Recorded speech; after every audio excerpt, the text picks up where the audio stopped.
Assalamu alaikum Mufat Squad. Leo tutaenda kujifunza jinsi ya kupika rosti ya maini tamu na kwa njia rahisi. Karibuni.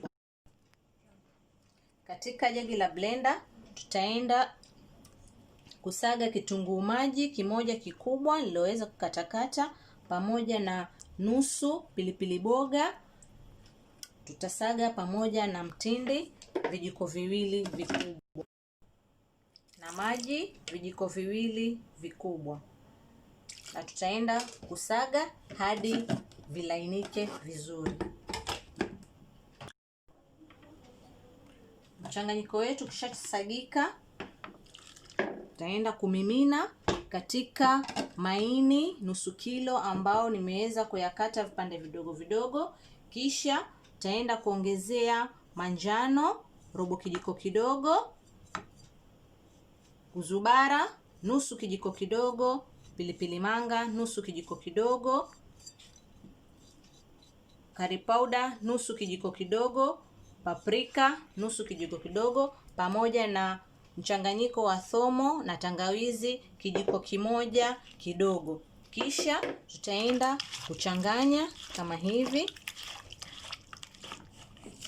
na baadaye kwenda kuongezea chumvi kiasi chako na kuendelea kuchanganya hadi maini yashikane vizuri pamoja na spices zote. Baada ya maini kushikana na spices kama hivi, tutaenda kuongezea limau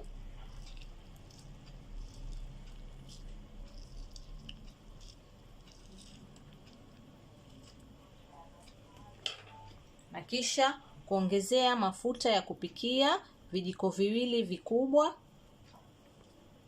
na kuchanganya vizuri. Na vikishachanganyikana vizuri, tutafinika na kuweka pembeni kwa muda wa robo kabla kwenda kukaanga roast letu la maini. Baada ya robo saa, maini yetu yapo tayari. Tutaenda kumimina katika pan kwa kutumia moto wa kiasi kama hivyo, na kisha kuyakoroga.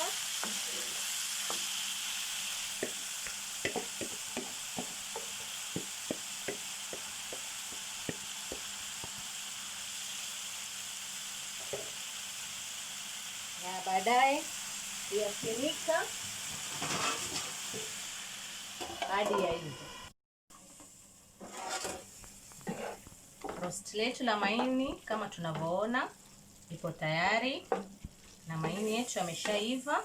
Tutaenda sasa kuzima jiko na kisha kwenda kunyunyizia dania kwa juu kama hivyo na kuchanganya, na maini yetu yapo tayari kuandaliwa. Rosti yetu ya maini ipo tayari na unaweza kuandaa mezani kwa naan, wali na kadhalika. Hadi wakati mwingine tutakapopatana tena hapa Mufat Kitchen, insha Allah. Usisahau kulike na kushare video hii.